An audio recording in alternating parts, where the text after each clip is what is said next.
രാത്രി 10 മണി കഴിഞ്ഞു. ഒരു പഴയ കൊട്ടാരത്തിന് അടുത്ത് യാത്ര ചെയ്യാനായിരുന്നു രാജേഷിന്റെ നിർബന്ധം.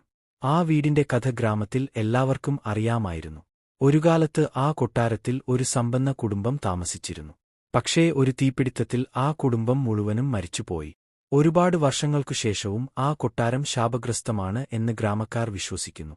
രാജേഷ് അനാവശ്യ ധൈര്യത്തോടെ ആ വഴിയിലൂടെ സഞ്ചരിക്കാൻ തീരുമാനിച്ചു.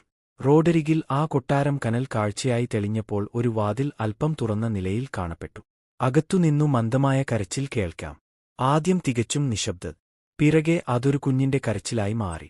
കുറെ സമയം രാജേഷ് അത്ര ശബ്ദം കുറച്ചു കേൾക്കാനായി വീട്ടിലേക്ക് നടന്നു. അകത്ത് വെളിച്ചം ഇല്ലായിരുന്നു. മൊബൈൽ ടോർച്ച് തെളിച്ച് മുന്നോട്ടു പോവുമ്പോൾ അയാൾക്ക് തകർന്ന കുറെ സാധനങ്ങൾ, പഴയ കട്ടിലുകൾ, റിക്കാമായിരിക്കുന്ന പടികൾ എന്നിവ കാഴ്ചയായി. അപ്പോഴാണ് പിറകിൽ നിന്ന് ശബ്ദം. അണ്ണാ, എന്നെ രക്ഷിക്കൂ. അയാൾ തിരിഞ്ഞു നോക്കി. ആരുമില്ല. ആ ശബ്ദം വീണ്ടും കേൾക്കപ്പെട്ടു. ആ ശബ്ദം അടുക്കളയിലേക്ക് നിന്നാണ് വന്നത്. അടുക്കളയിൽ ചെന്നപ്പോൾ പഴയ കുക്കർ, ചൂള, കരിഞ്ഞ തൂവൽ എല്ലാം കണ്ടു. പക്ഷേ ആ ശബ്ദം ആലോലിപ്പിക്കുന്നതായിരുന്നു. ആ ശബ്ദം അടുത്തു വന്നപ്പോൾ അയാൾ ഭീതിയിൽ നടുങ്ങി. പെട്ടെന്ന് ഒരേയൊരു കുഞ്ഞിന്റെ രൂപം കാണപ്പെട്ടു. മുഖം കറുത്ത്, കണ്ണുകൾ ദേഹത്തോട് അസാധാരണ വലുതായി. അപ്പോൾ അയാൾ ഓടിപ്പോയി.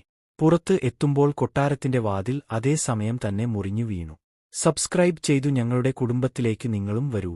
ഹൊറർ ലോകത്ത് പുതിയതൊക്കെ ആദ്യം അറിയാൻ.